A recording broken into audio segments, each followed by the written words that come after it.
have been here before,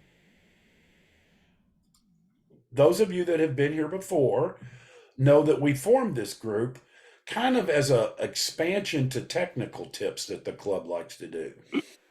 We found that a lot of times the tech tips are supposed to be short, but that doesn't offer a lot of interaction or an expanded period of time for some topics. So that's what we're here to do tonight. We try to hit everybody's skill level from the very beginner to the more advanced intermediate people, and hopefully we'll accomplish that tonight as well. Tonight, we're going to talk about retouching.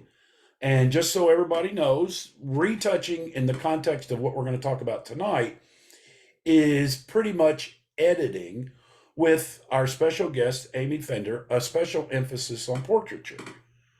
Does anybody have any short, simple questions before we get started? Okay. Thank you for showing up. I'm glad everybody's here tonight. Kip, May, would you mind giving Amy a short introduction, please? Yes, I'm happy to introduce Amy, who's a graphic artist. And as some of you may or may not know, this June I will have had a portrait studio for 27 years. And Amy has worked for me for nearly 20 years, somewhere in that. We both can't remember, it's been so long, but she's been with me a long time, nearly 2 decades. And she does all the retouching for all my clients. And I will say I do have some demanding clients, and there's something about American culture that most of us don't like the way we look, and we all want to look a little bit better. And I sometimes get some very strong requests, from everything from, wrinkles underneath the eyes, the hair color, makeup, body size, teeth whitening. I mean, Amy really, she's a hairdresser, she's a dentist, she gets people dressed. She does everything on the computer, and she does it in a seamless, remarkable way. And she is a true artist. And one thing I know about artists, the way you manage an artist is you say, this is what I want, then you get out of their way. And so I think that's why we have a good relationship. I just tell her what I want, and then I leave the room. And it's been that way for nearly 20 years. And so all of our secrets you're going to learn tonight, right, Amy? Yeah. Okay, so take notes. 45 minutes. Yeah, okay. In 45 minutes, you're going to get all of our secrets. Take notes. She's going to give you gold here, and enjoy the presentation. Thanks, Kip. Yes. So just kind of a brief philosophy on kind of what I do at Kip's. As he said, Kip is mostly, he does portraiture. So that's mostly what I'm going to focus on today. Retouching is an art form, of course. Like any other artist's tool, Photoshop or Lightroom or whatever other image editing program that you're going to use, I like to tell people, think of it as a tool, not as a,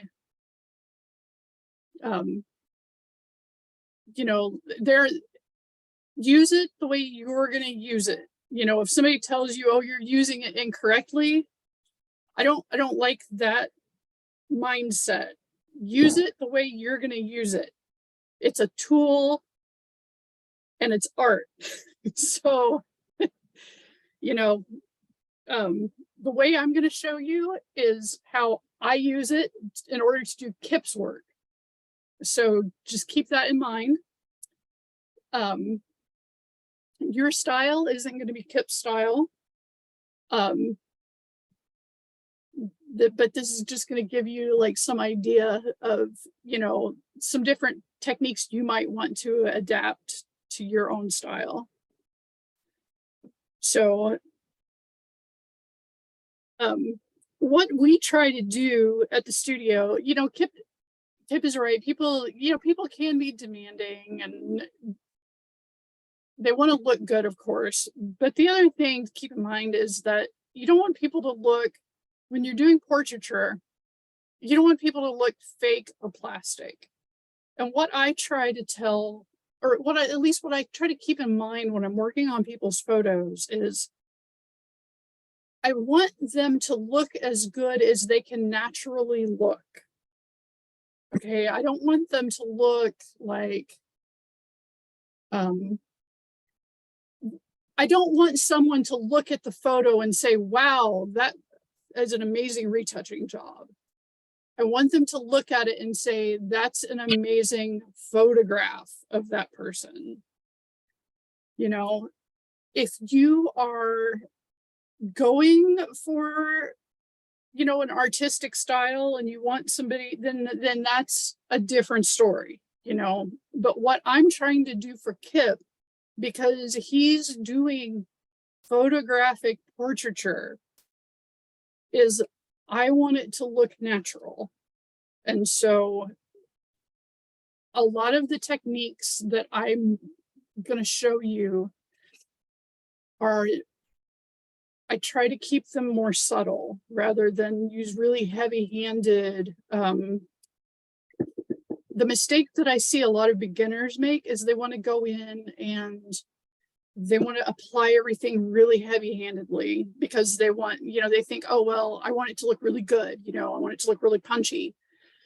But the key to making a photo look good in a natural way is to kind of think of it like, you know, if you've ever spray painted anything before, you know that they tell you when you read the directions to do several light layers and build on top of each layer and not to like try to spray it all in one layer. That's kind of, it's kind of the same way with this style of photo retouching. You want to do several different effects on top of each other very lightly instead of trying to like pile a lot of really heavy effects on all at once. I'm going to do some screen sharing here. We'll start out in Bridge. So Kip is was kind enough to let me use his studio to photograph some friends of mine. So if these backgrounds look familiar, that's why. But I did actually take these photos, not Kip.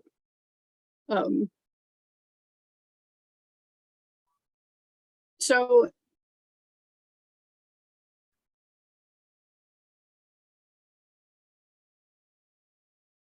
once I figure out how to minimize this, there we go. So I tend to use Camera Raw for all of the what I think of as like preliminary image editing stuff, like the color balance and the exposure and that sort of stuff. I know a lot of people use Lightroom. You can do either or. You know, just like a camera is essentially all cameras are a light-proof box with a hole in it. Image editing programs are gonna all have the same functions. Lightroom and Camera Raw are kind of the same. I kind of think of them in the same way. They're both a lossless format. So, and if you're unfamiliar with what a lossless format means, it just means that instead of editing the image data in digital terms, it just means that instead of editing the image data directly, you are adding metadata to the image itself. So you're not, if you shoot in camera raw instead of JPEG, you're not affecting the data of the image. Now, if you shoot in JPEG, you won't be able to do this as easily. You'd have to convert it to a different format first. I believe if you shoot in JPEG, you can open it in TIFF in camera raw, but it's not going to have the same effect. If you shoot in JPEG, then you're going to want to open it in Photoshop directly, and you'll skip this step. But so I started out in my photography career. I started out at 1 Hour Photo Lab back in the film days, and this was back in like 1996 or something. And so this was back when the we had basically, like, I would look at the film negative, like the color negative, and it would project it onto a little screen, and I would have to look at the negative itself and try to decide how to adjust the color and brightness from looking at the negative.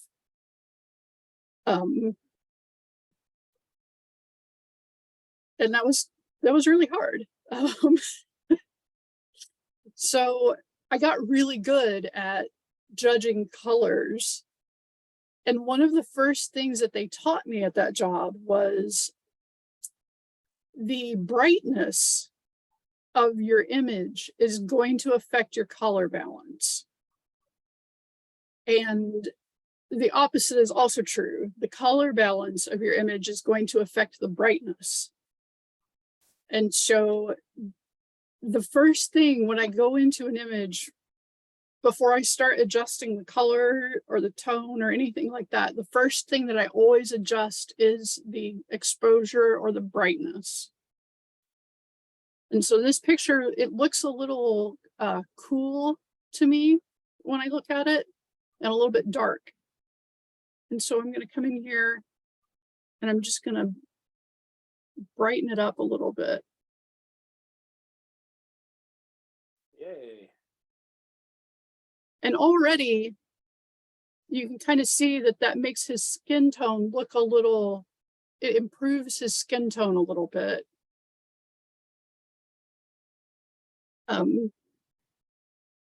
Now it still looks a little bit cool to my eyes. One of the other things that I've learned just over the years, many years of dealing with people and skin tones and different things, is that people tend to prefer for their skin to look a little bit warm rather than cool. Especially with children, they tend to prefer to have a warmer skin tone. So I'm going to bump the temperature up just a little bit. Add a little bit of yellow and magenta to this, just to warm it up a bit. Now we can always adjust this a bit more later when we pull it into Photoshop. This is just, like I said, this is just kind of the preliminary adjusting that I'm doing in camera raw before I open the image in Photoshop. Adjust the exposure a little bit more. What I'm looking for here, so the style of photography that Kip tends to do, and so most of the images that I work on are what I think of as single subject images, as opposed to like landscape images or architectural images or something like that, where you've got, you know, a large number, or, you know, like a wide range of subjects. There's usually only one subject in the image. Or if it's a group photo, you know, like it's a group of people who is the subject of the image. And so what I'm looking for when I'm making my adjustments is that the subject of the image looks well exposed. I'm not paying quite as much attention to the background or, you know, other small details, because I can go in and adjust those details later. The most important thing in the image, in most cases, is the face of the subject. And so that's what I'm paying the closest attention to. So I'm looking for the brightness and the color on the subject's face while I'm doing these adjustments. So the next thing that I'm going to adjust, I'm going to bring the highlights down just a little bit. And this is just to kind of, anytime I adjust the exposure, it tends to make the burn the highlights out just a little bit. So I always bump those down, you know, by like 5 points. It's not, that's just kind of, it's just kind of a habit of mine. Definitely not always necessary.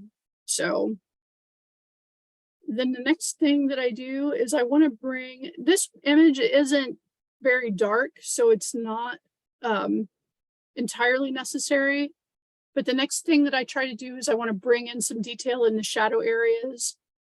There aren't a lot of shadow areas in this image, so not entirely necessary there. I skip most of the rest of this stuff. If the image looks a little, rather than using contrast, I like to use the dehaze at this point if I feel like it needs a little bit of a bump in the contrast, because I feel like that's a little, the dehaze to me looks a little more flattering in portraits. So I bump that up a little bit. I don't like to adjust the vibrance or the saturation here. I wait until I get it into Photoshop. And then I'll put a little bit of an S-curve on the image, backwards S-curve. I don't know if you've all ever heard this term before, but this is just, once again, bumping down the highlights, bringing the lights up, turning the darks down, and bringing in detail to the shadows. This is something that I was taught early on by, actually by the woman who had the job before me at Kip's studio. And this also adds just a little bit of extra contrast to the image. And then in the detail tab here, it always defaults to 40 sharpening and 25 on the color noise reduction, and I usually just leave it there. But then with this noise reduction, this is always different depending on the image, because it depends on what your ISO was when you shot the image. But you want to zoom in and until you can see the actual noise on the image, so you can see what you're doing. Because if you try to do this when the image is zoomed out, you know, you can't see the noise, so you can't see. Oh, I went the wrong direction. Let's try 300. There we go. And if you hold down a little quick keyboard trick here, if you hold down spacebar and then that will make this little hand pop up so you can actually move the image within the window here. So that's actually really helpful. So you can kind of see the grain here, right in this darker area above the ear. It's pretty, it's not very grainy, so we don't need to do a lot of noise reduction, but I'm gonna soften it just a little bit. It's not gonna make a huge difference.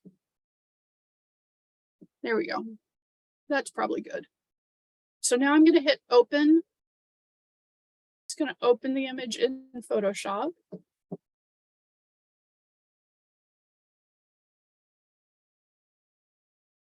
All right. So now the very first thing that I do is I always save the image. And Jack said that you all would do a separate lesson on data management. And that's because data management is really, really important. There's, yeah, you could definitely do an entire class on data management.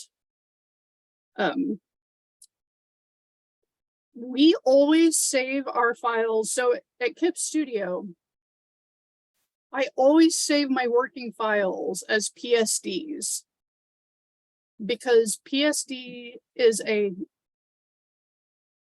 non-lossy format. And basically what, if you're unfamiliar, what that means is that it doesn't compress the image data. No matter how many times you open or close and open and close and save and resave the image, it doesn't compress the data. A JPEG, on the other hand, if you've ever been on social media and you've seen an image that someone has shared and it looks all pixely and blocky and everything, it's because that image has been opened and shared and saved many, many, many times and gone through so many different hands. Every time that image is opened and saved as a JPEG, it's deteriorated because it gets compressed. And so it loses quality because JPEG is a lossy format. And so every time you open a JPEG and save it, you compress the data and you lose information. And so that's why when you're working on an image, you want to save it in a format other than JPEG. You want to save it as either a TIFF, the TIFF, which is non-lossy, or PSD, which is a Photoshop document, and that's also non-lossy. We save it as PSD because a PSD uses a little bit less space than a TIFF, but either one of them will work. So the only drawback to using PSD or TIFF is that a lot of, like if you're doing, you know, if you're trying to send things over the web, or if you have clients or other people that you're trying to give your images to, they usually can't use them in that format. So you'll have to convert them back to JPEG before you know, upload it to the web or whatever, but that's pretty simple to do. So always save. Very important because you never know when the electricity is going to go off. So I've saved my image. And now I'm going to come in, and I like to work really close. Because if you try to work too far away, like if I were to try to work on this image with it out here, you know, I can't really, I have no control over, or I have very little control over,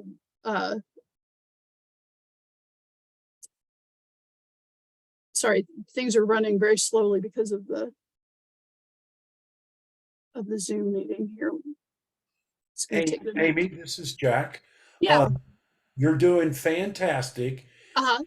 Forget about whatever mentions of time limits I gave you, Uh-huh. and you just keep going at the pace you're going. Okay. Okay. Okay. Thank you. You're welcome. Okay. So um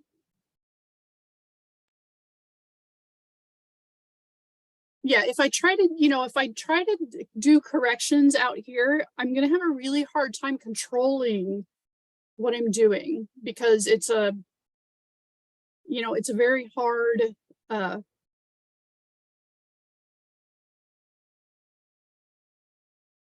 it's kind of hard to see what I'm doing, and it's harder to maneuver, especially if you're using a mouse. I'm using a Wacom tablet and a pen, so it's much easier. But if you're using a mouse, it's like trying to draw with a bar of soap. So um, what I like to do is zoom in really close, so I have much more control over what I'm doing with. So the first thing that I do when I work on an image is I want to remove anything that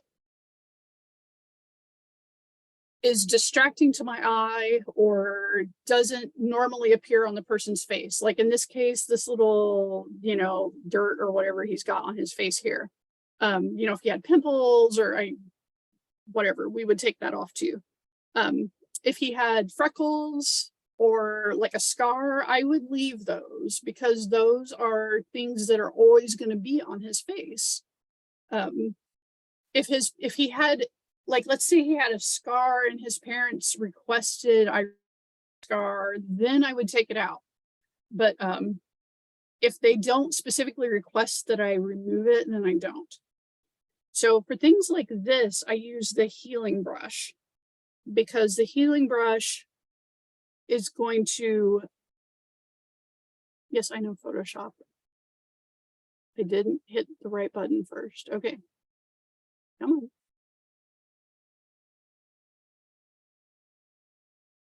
I know I have to alt click first.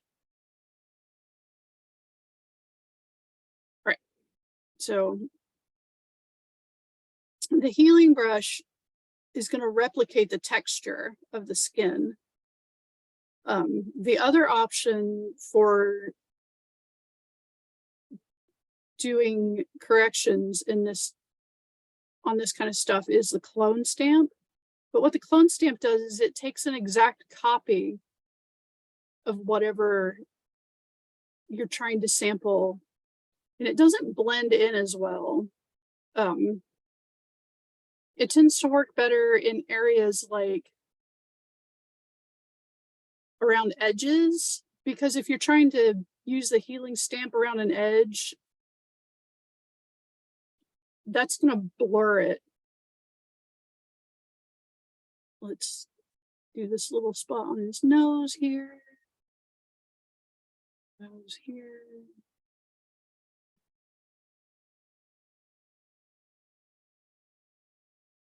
Okay, I think we got everything. They actually did a pretty good job cleaning him up before they brought him in. Okay. Looks pretty good.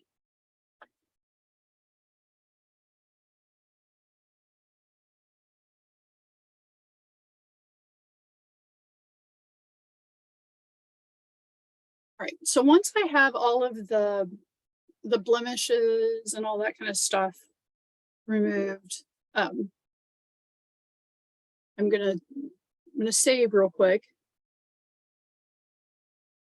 And then I'm gonna move on to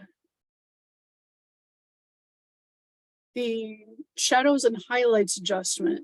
Now, this is a very powerful adjustment, and it's very, very easy to overdo this one. So it's just under image adjustments, and you go down to shadows, highlights. And you see when you first turn it on, the very first time you use it, it will look like this. It will just show the shadows and the highlights.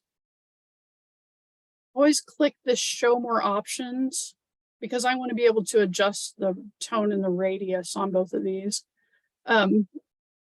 Obviously this is too much. It looks like somebody overdid the HDR on it. I don't like that. So I'm going to turn this down. Turn the tone down on this. And then I like to give it a nice big radius on the adjustments for both of them. Because I like, personally, I like for things to look really smooth.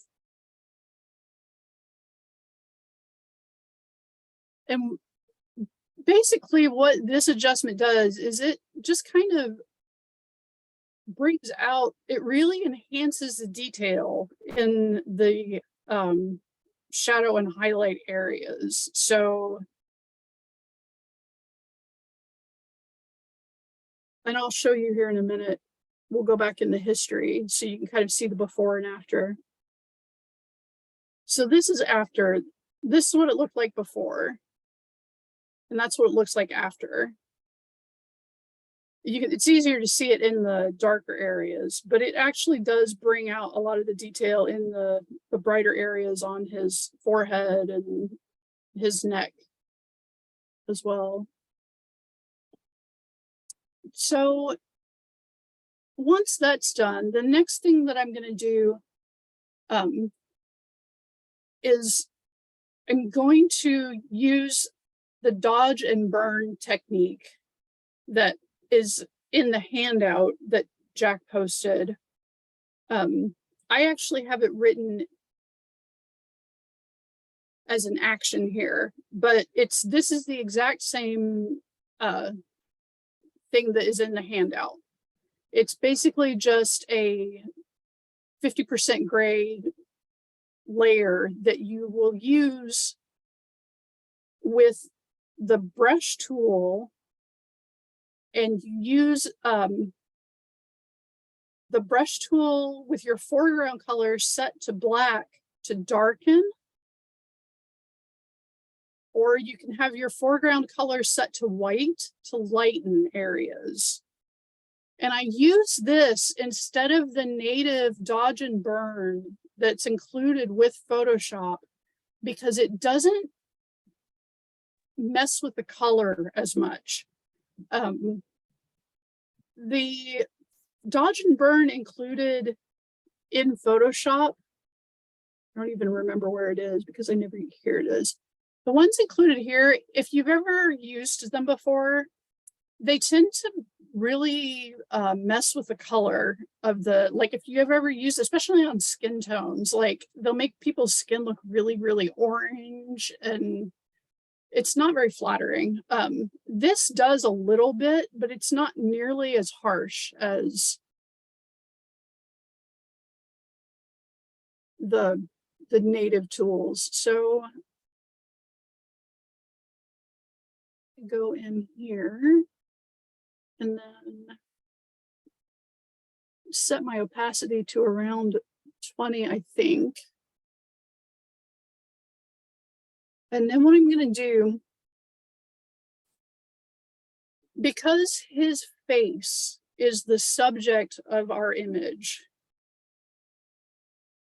in most cases, now there are exceptions to this, of course, but in most cases, we want the subject of the image to be the brightest thing in the image, because the way most people's brains work, when they look at an image, their eye is drawn to the brightest thing in the image first. You know, like if you're ever, if you're ever looking at a photograph, think about it the next time you look at it. Think about where your eye goes. It goes to the brightest point in the image. And so, because this is a portrait, we want the viewer's eye to go to the face. So basically what I'm going to do is I'm going to darken everything in the image but his face. I'm going to turn the opacity down on that a little bit more because I feel like that's a little bit too dark. The other, you'll notice the other thing that this is doing is it's also bringing out a little bit more detail as I'm darkening.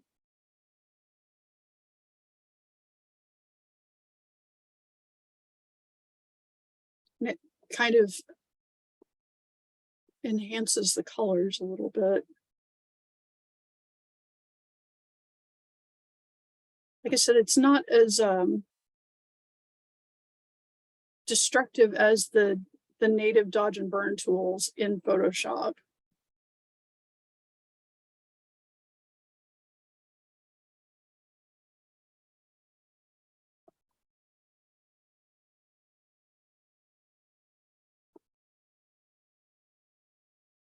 I really like what it's doing with the background here too. It's really bringing out all of the colors in that blue background there. So once I get that looking approximately where I want it, because this is on a separate layer here, I can actually blur this. And so I'm going to go to filter and blur. I'm going to go to Gaussian blur. And I'm just going to blur this layer a little bit just to soften it a little more, about 100 pixels. And I'm going to turn this on and off just so you can kind of see the before and after. And see what a huge difference that makes? Like, it makes his face really come forward. And everything else kind of recedes into the background. Amy, you did not adjust anything on his face in that, did you? No, nothing at all on his face. That is just darkening the background. That's nice. Thank you. Yeah.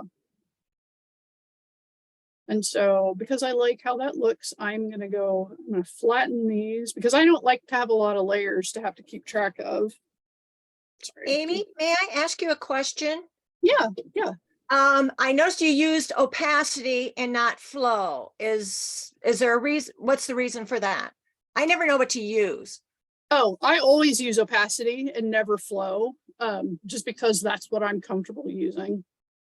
Oh, okay. Yep. Thanks. Yeah, you're welcome. So like with this image, we're pretty good. Like one thing that we could do, obviously, like there's multiple, you could go on and on with things you can do with the images. Like we could go in and enhance his eyes.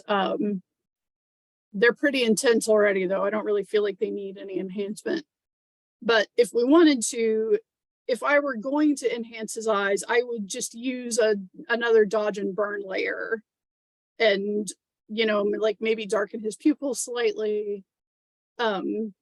We could also whiten his teeth a little bit. I'll just show you how I whiten teeth just for the sake of showing you how I do it. So I make a duplicate background layer. So I have 2 copies of my background layer, and then I use my lasso tool. And then I draw around. And this doesn't have to be perfect. It can be kind of sloppy because we're going to blur it.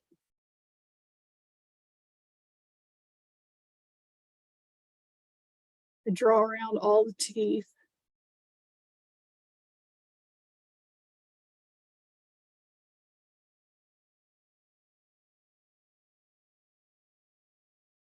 Okay. And then, oh, get out of my way. I go up and I create a saturation layer. And I turn the saturation down on the teeth. Now, okay, here's the thing.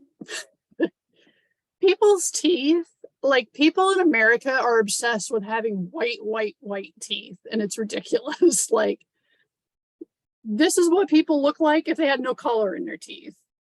Like, no, that is not what teeth should look like. So you don't want to take the color out of a person's teeth completely. They're always going to have some color in their teeth. So you just turn the saturation down a little bit. And then I kind of, depending on how bad the teeth are, I will sometimes bump the lightness up a tiny, tiny bit. Now, you notice that those edges are hard, you know, that looks really bad because of those hard edges. So this is where the blur comes in. I'm going to go up and blur this by, like, you know, 1 or 2 pixels, not a lot.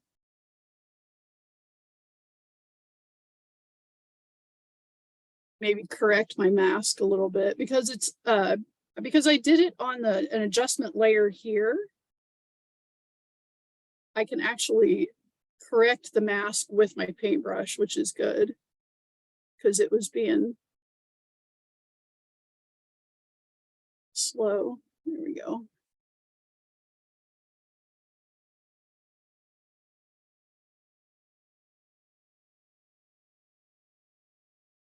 Order that again.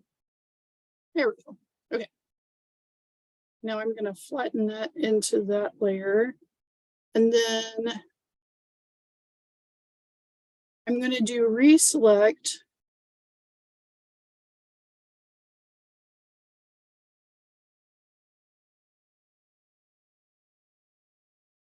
I'm going to try to fix my selection a little bit because that was too much. There we go. And like I said, teeth are not actually white. It looks really unnatural when teeth are white. I am actually going to go back in and add a little bit of red. So when you look at a person's teeth in photographs and they look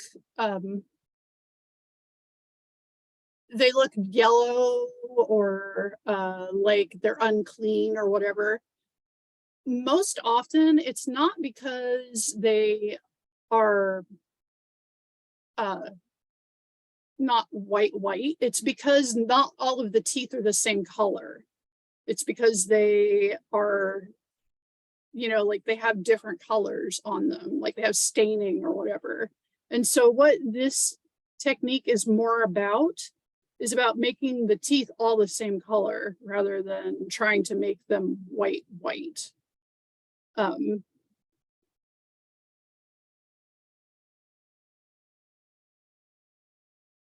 Because like I said, I still want them to look natural. I don't want them to look.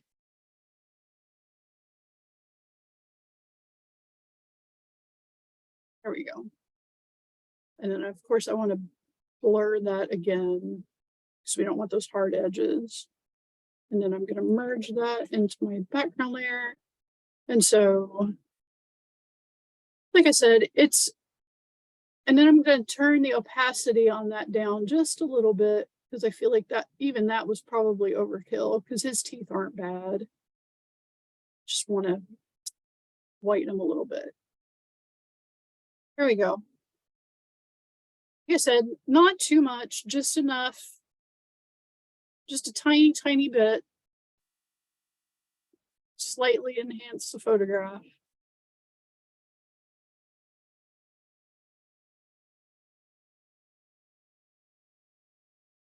All right, so we're gonna save once again.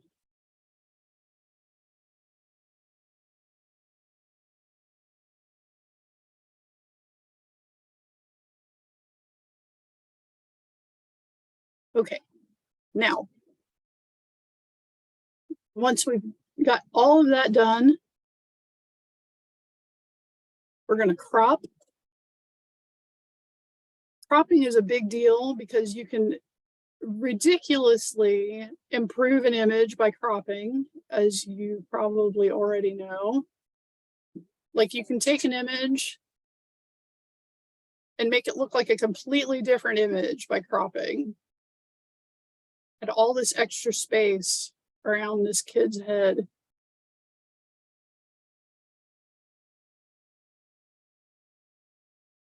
I'm going to also give it a little bit of tilt, because with kids,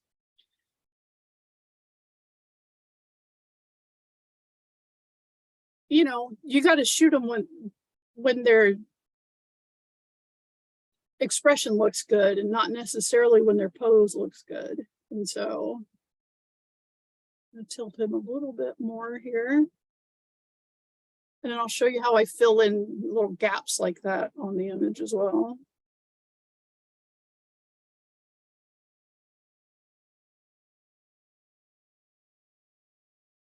Okay. So with things like this, I use the clone stamp. Once again, I'm going to come in pretty close so I can see what I'm doing. Not that close.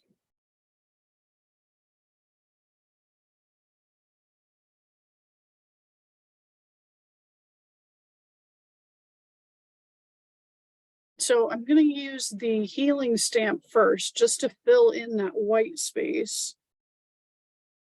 Because if I tried to use the clone stamp, I'm going to use the clone stamp first to fill in that white space, because if I tried to use the healing brush on that white space, it would just make it a kind of a white blob. And then I use the healing brush to smooth out the edges and blend it together.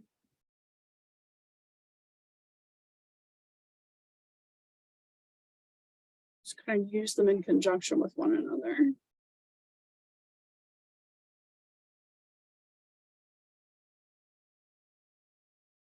Here we go. And then I'm going to save this as a JPEG, because this is my finished product now.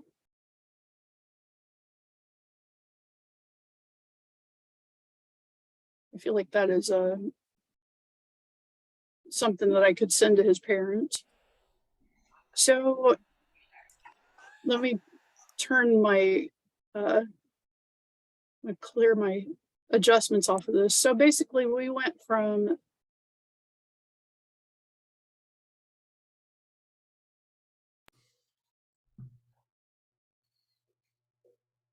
that to that. That's really good. That's very nice. Amy, are you kind of done with this? Because this is kind of a logical break. I was wondering if people wanted to ask a few questions. Yeah. Okay. If you want to ask some questions, have at it. Wow, what an easy group to read. I have a question. Can you hear me?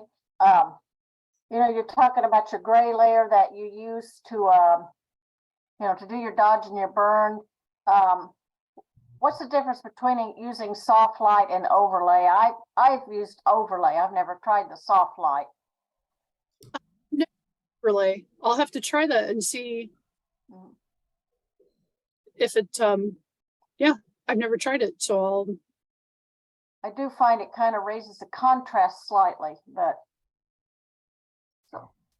I haven't tried the soft light, so I'll try it. okay, yeah.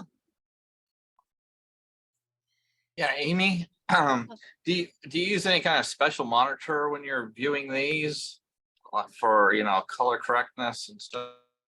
Oh, so unfortunately, like right now, at home, I just edit on a laptop. And so I just kind of got the best monitor I could afford.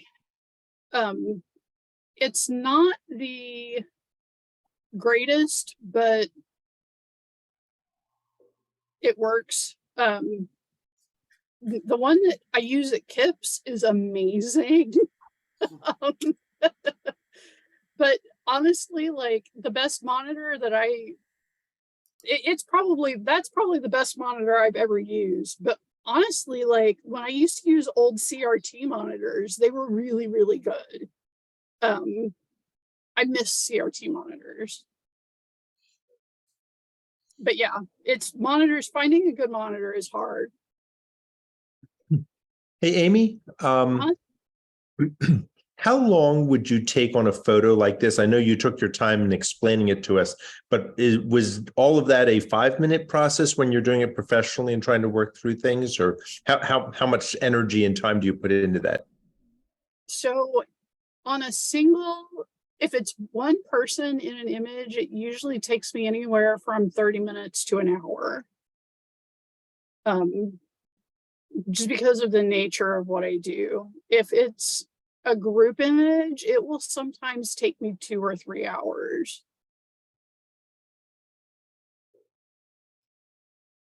Because I will do that level of work on each individual person. More if they have like, the problem that we run into a lot is if it's a large group and people have eyeglasses and they have eyeglass glare and I have to correct the eyeglass glare. That takes forever. So did you Because say that? Did you say that was per picture you spent on it, or the whole? No, per image. Well, I don't feel so bad now then. No, don't feel bad. Amy, your last comment is going to prompt this question. Uh-huh. I have never figured out how to get rid of eyeglass glare. In 20 words or less, can you just say how you do it? So what I do is most of the time I will do it in 2 separate layers. I will do one layer and I open one layer in Camera Raw, exposing for the face. Okay. And then I open a second layer in Camera Raw, exposing for the area of the glasses that is over, like, and then I drag and drop it in, holding down the shift key. Because if you do that, it places it in the exact same spot. So Okay. it's just, and then I use a layer mask and I paint out everything but I just paint the glare part back in. So it's truly artistic. Yeah, you're actually painting it. Okay. That's why Yeah. I'm not any good at that. That's why I've never been able to do it very well. Yeah. I mean, it's, I don't think any of my, hold on just a minute. I don't think any of my images have, hold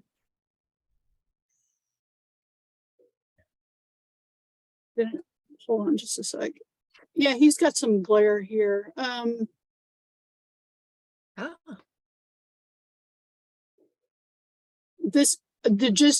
I'll just show you super quick here. Okay. Thanks. Yeah, you're welcome. And this isn't gonna look good. So, but I'll just kind of give you a brief overview of how I do it. So this, like, let's say this image is exposed for the faces here.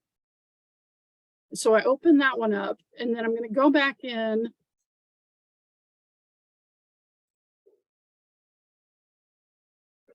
Oh, that's the little boy we saw earlier. Yeah, this is a friend of mine, his Yeah. family, his little boy. I was going to try to show you guys how to do head switches, but then I took too long on the other stuff. So now I'm going to go in and I'm just going to slightly. So here's the deal. It's kind of hard because, okay, I'm going to darken it and I'm looking at the eyeglass glare here. Okay. So I'm darkening it, but it's also very blue. So I have to come in and I have to make it a little more yellow. I have to color correct it as well. So. Maybe we just see your bridge sorter in the blue circle. Oh no. Okay.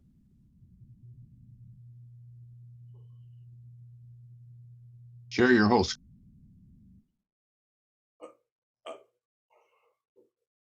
Okay, hold on.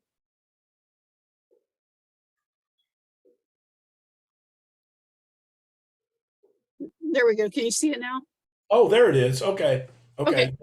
Yes. So I've got two images here. I've opened this. I've adjusted, this one was adjusted for the faces, and this one I adjusted more for just the area of the eyeglass glare. That's why everybody looks yellow and dark.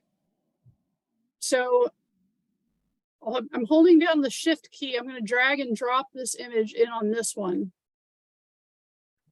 And I don't want to save those changes now. And so I've got my two layers here. I'm going to create a layer mask, not a vector mask. Hold on.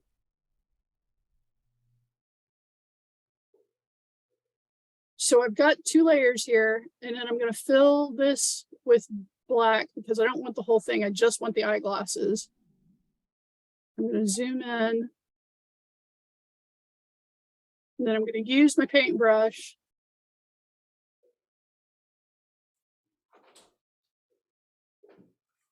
And then I'm going to paint in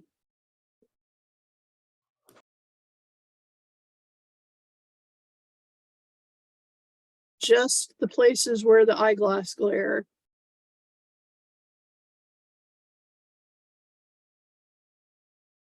And obviously, like I said, this needs more work and more adjustment and all of that. But this is the basic idea of how I do this.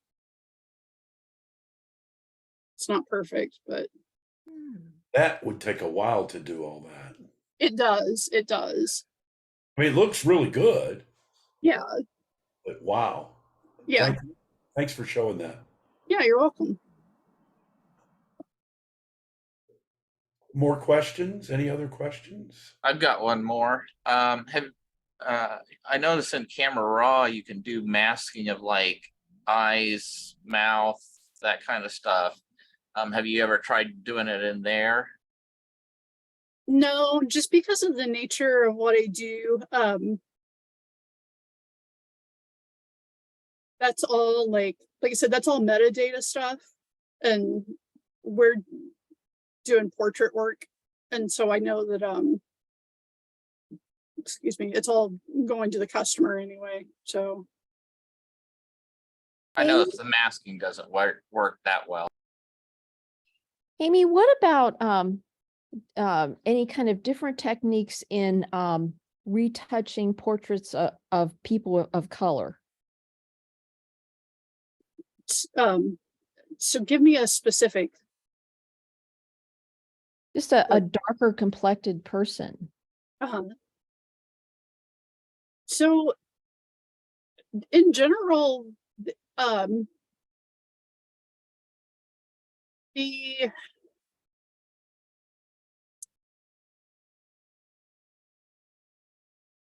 fortunately, like that, most of that has to be done during shooting. They have to be lit properly. Retouching is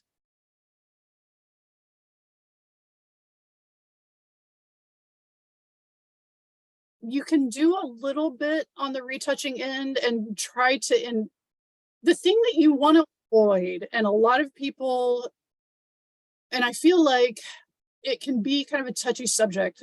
A lot of people want to try to make them look white, and you want to avoid that. Most of the time you want people to look like their skin tone, like don't whitewash people basically. But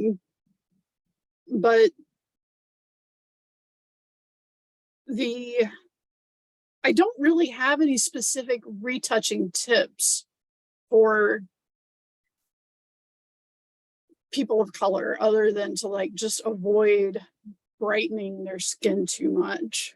Because that's the main thing that I see, especially white photographers, that I see them doing is like they just try to brighten them too much. It's mostly about the lighting when you photograph them.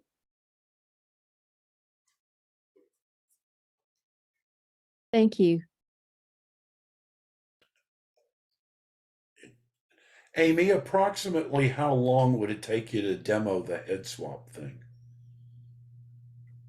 I could do it in probably about 10 minutes. Do you mind? We have. No. If everybody wants to see that, I can Yeah. absolutely. Okay. Okay. Yeah. Yes. Okay. Thank you, Amy. Yeah, of course. Okay. Sorry, I have a kitten interrupting me.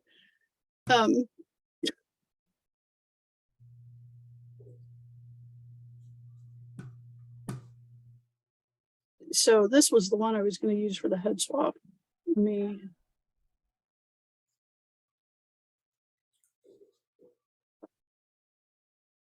adjust these so they're at the same.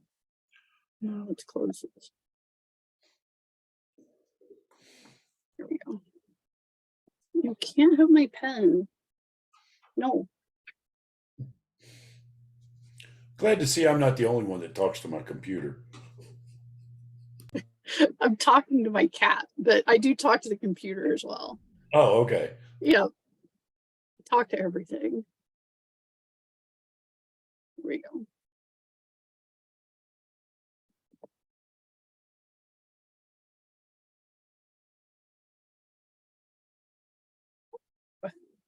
Find something else to do.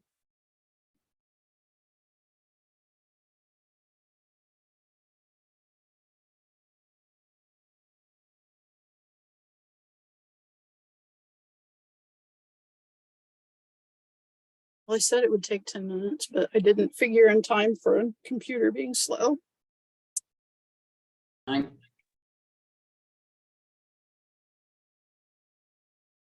Oh. No save. Okay. So head swap. This one is going to be relatively easy because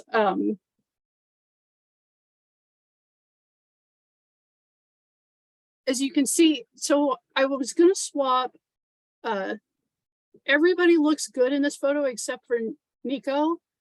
This is my friend Nico and his family.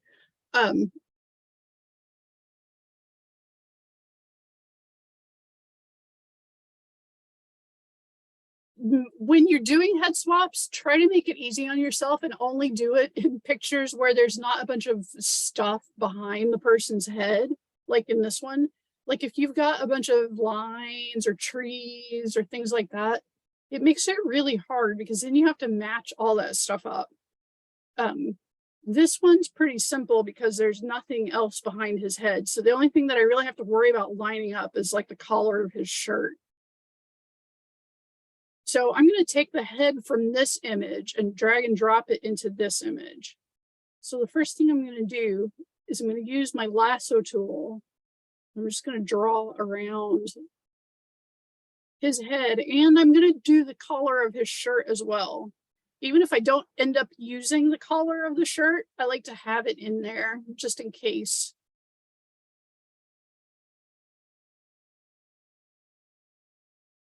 When I use it. So I don't need this one anymore. So I'm going to close it so it's not sucking up computer power. Now you'll notice that I have two layers here. I'm going to zoom in a little bit.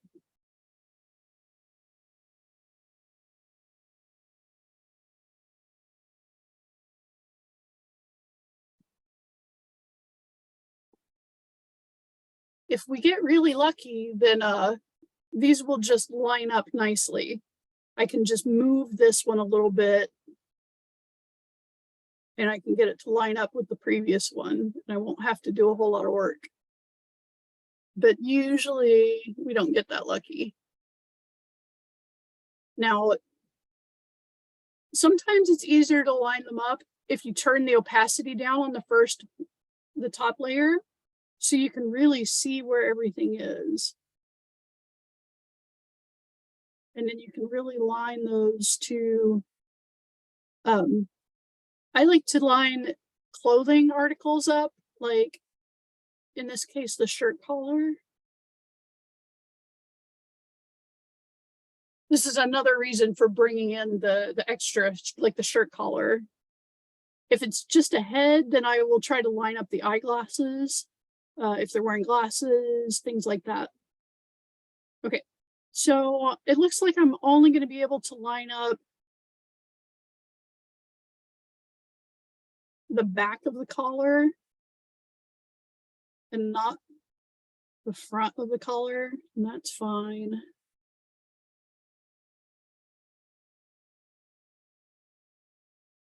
We'll tilt the image slightly and see if we can get it to line up a little better.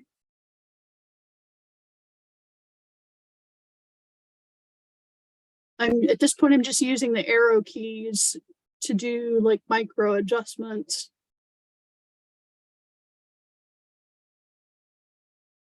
Just to see if I can get it to line up perfectly.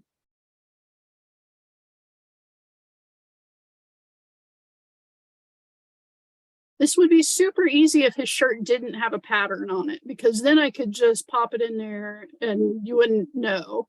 Like I could just throw it in there and blend it and no one would know. But because his shirt has a pattern on it, that makes it extra hard. So I'm gonna have to just get it as close as I can and hit OK. I'm going to turn the opacity back on. Now I could, you know, just be okay with this. Like, I don't think anyone would necessarily notice that line, but I'm super picky and I know it's there. And so I'm going to go in and create a layer mask, use my paintbrush.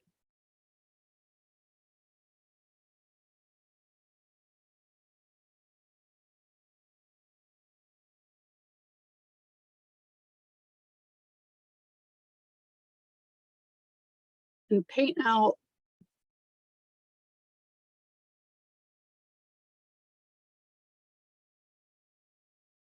the whole shirt collar.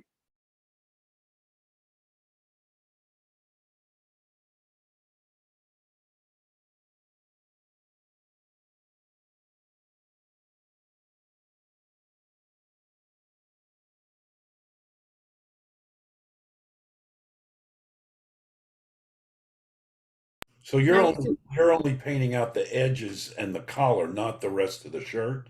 I am going to paint out the rest of the shirt. Okay. Yeah, I'm just starting on the edges. I'm Okay. actually going to turn off this background layer so I can see what I'm, Okay. Thanks. yeah. And then that way I can see, you know. The other thing that I'm going to do, because that, even though you can't really see it, this background that I drew around has some hard edges on it. So I'm just going to go around and use the brush tool and soften these edges just in case there's any weird, like, I don't want those showing up. No one would probably ever see those, but like I said, I'm very, very picky. And so I don't want those, like if the client gets these and they make like a 20 by 30 later, I don't want them looking at it being like, what is that weird thing on my print, you know? So this little thing here where the neck and the collar didn't line up exactly right, there's just a little bit of the neck from the previous image showing up here. So I'm going to have to fix that. So I'm just going to go in and flatten my image. And then I'm going to use my clone brush or my clone stamp. And just real quick, just kind of cover that up so you can't see it.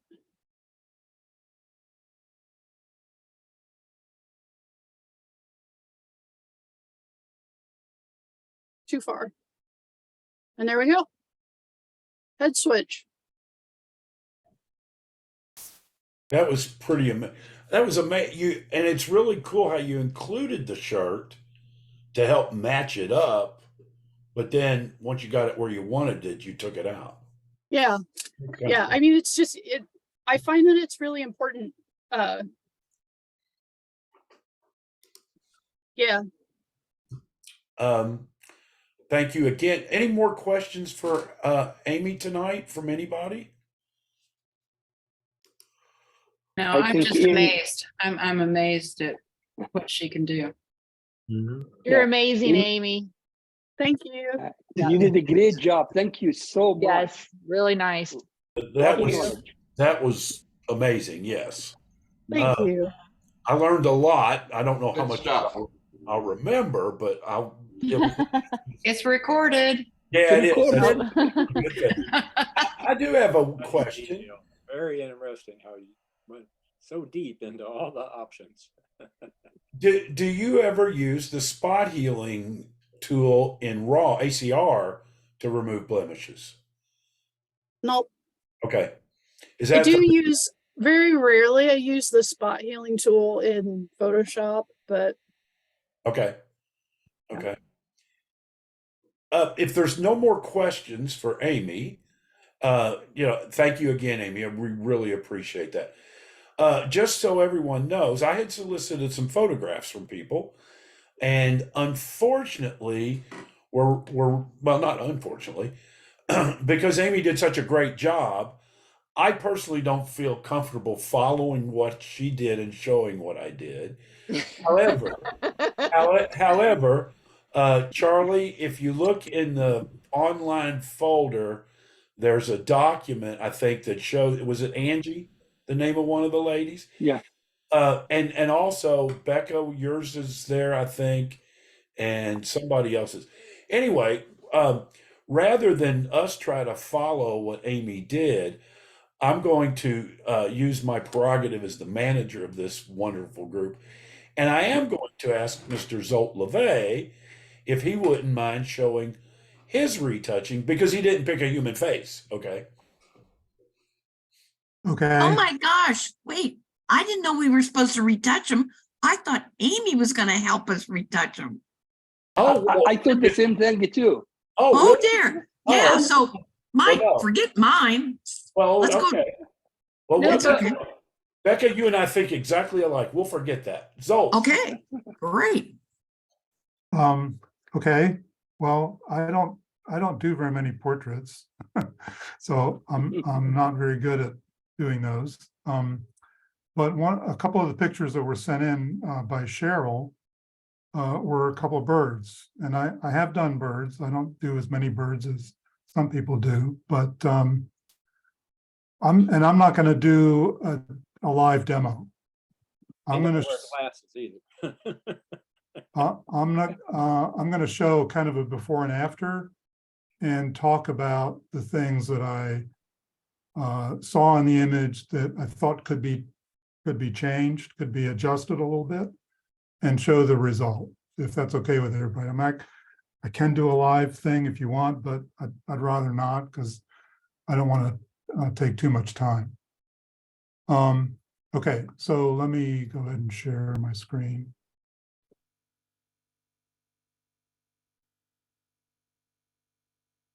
And so I do most of my editing in Lightroom.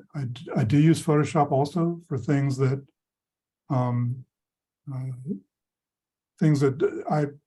find work better in Photoshop. So here's this picture of a hawk in flight. It's kind of a cool capture because it's got a nice pose. The wings are outstretched. There's a lot of light on the front of the bird, and it's got this nesting material, I guess is what it is. Actually, it's prey. I'm sorry? It's got a bowl of some grass. Oh, okay. Well, that's okay. cool. Food. Anyway, it's a nice capture. I kind of look at a picture and think about the things that I want to adjust before I actually go and get into it more. And so my first impression is that this is overall quite bright. and I wouldn't say it's overexposed because you still see detail in the highlights, although it's pretty washed out in the brighter parts of the bird. Yeah, the sky was quite a bit bluer than showed up in this image. It just got washed out. Yeah, but that's, that's fixable. And so also I thought the cropping could be improved a little bit. There's not much room on the right-hand side, and it's always nice to have space for the subject to move into. It's clearly moving from left to right, so it'd be nice to have a little bit more space. So I actually did take this into Photoshop, and in Photoshop, you can recrop, and it has a feature called content aware fill. So if you kind of if you add more space on one side of or anywhere in the image, it will try to fill that with information that's in the picture already. So in this case, since the sky is basically blank, it's very easy for Photoshop to fill that blank area with sky. And so if I go ahead and show the result, so this is what I ended up with. And so you can see that I shifted it and rotated a little bit. So it's got a little bit more of a diagonal orientation to it. And it's got much more space on the right. And you can see there's no detail in the sky at all. So, it's very easy to fill in that blank spot. I also darkened it some. And so we recovered some of the detail in the highlights here. I added detail, or I added darkening to that. Just using a brush and darkening those selected areas. For the sky, I thought it could use more darkening, so I used the select sky feature in Lightroom, which is really pretty amazingly accurate. If you look really closely, you can see some bright edges along here, but I think that's partly because this was not a raw file, this was a JPEG. So, you don't have quite as much information there to work with. But I took the brightness down on the sky, and as Amy was saying, sometimes when you change the brightness, you change the color balance a little bit. And so I took some, it seemed to saturate the sky more with color. So I took the saturation down a little bit, or maybe the vibrance, I don't recall, one of those. I usually use vibrance rather than saturation because it's a more subtle effect. And it doesn't change the saturation so much of already saturated colors. So that's pretty much what I did. I also, there were some, if we notice in the original picture, there's some sort of blurry, I think there are trees in the background here. With the crop, it removed most of that, but I also cloned them away to get rid of the final pieces of that. And so that's pretty much it. I also added a slight vignette, a darkening of the edges to bring your eye more into the center of the picture. Okay. Now another thing I did, since this is a blank sky, I guess it's probably not really retouching, but photo composition. I did what I'm calling the Don Waters effect to do a sky replacement, which is ridiculously easy in Photoshop. It has this sky replacement tool, and you basically just pick the sky that you want. It has a bunch of canned images in there, or you can use your own image. And this was one of the canned images that I thought it looked pretty good with this one. That's just a little detail. So that's about it. Do we have time to do the other one, Jack? Any questions on what Zolt did, especially Cheryl? I think that was your picture. Yes, it looks good to me. I'm just trying to play around with learning. I've got Photoshop Elements is all I've got. So okay, Zolt, if you can do it expeditious manner as you just did the other one. Sure. I love this picture, by the way. Thank you. Yeah, very nice. I like the resulting image, Zolt. Mm-hmm. Thanks. Okay, so here's the other picture that Cheryl sent. It's this little kingfisher. Nice, Oh, again, nice. nice capture. Oh, Was- great image. Yeah, what a great Thank you. pose. And it's got that little fish in its mouth. So Oh my God, that's great.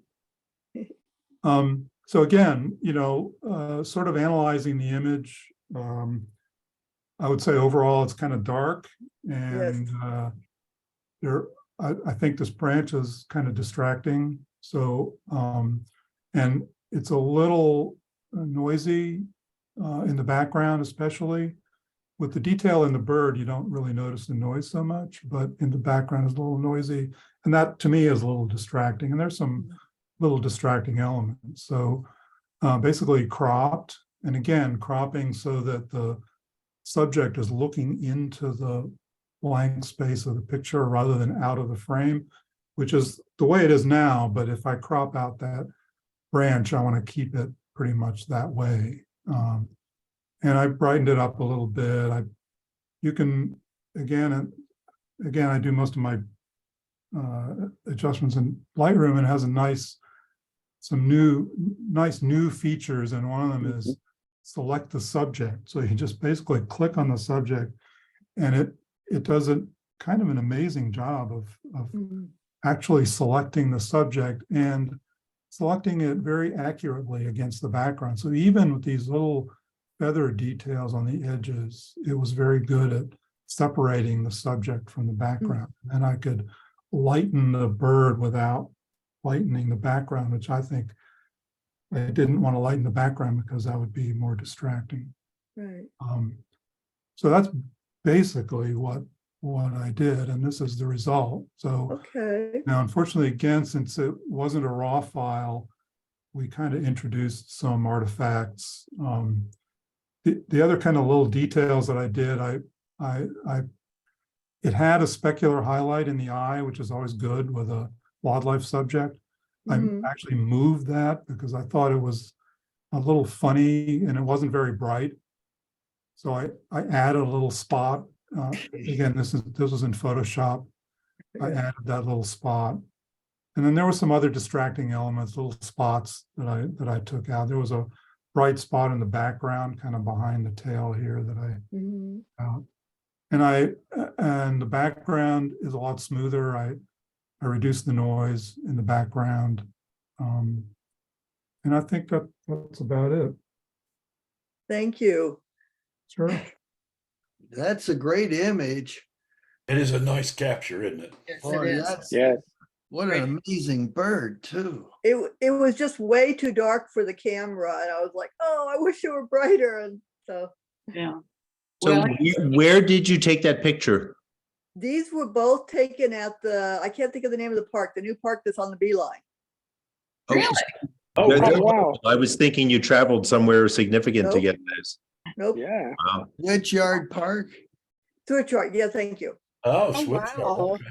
I I didn't know there was water down there. Okay. There's water down there. I've seen kingfishers several times. I hardly ever get a photos because they're very shy birds. Mhm. But it flew in with a fish while I was watching, so I quickly grabbed some photos. Oh, wow, nice. Good image. Good Yeah. camera. All of us on here that like to take pictures of birds are probably going to go to Switchyard Park soon. What time of year was that? These were both in the last month. You actually just missed the best opportunity because a male kestrel was hanging out there every single day from November till about a week ago. Wow. I have not seen him in the last 2 weeks, but I've gone down multiple times to get his picture. The only thing I would ask is be careful if you tell people on Facebook where you found the bird. I don't. I don't do it anymore. I don't do it anymore. That's what I'm telling you after he's not there anymore. But Oh, okay. 2 weeks ago was the time to get him. Okay. I want to say thank you again to Amy. And, Yes, thank you. Very and much. everyone that showed up, Amy. Like I said previously, there are some handouts available from the other people that had submitted photos where we we amateurs took a stab at them, okay? And if you want to look at those or you want to download them and see what was done, contact me and I'll put you in touch with whoever the person was that edited those if you have any questions or anything like that. Any other questions or comments this evening? No, great job, everybody. I'm gonna Great stop meeting. recording in here. Very helpful, good. very entertaining.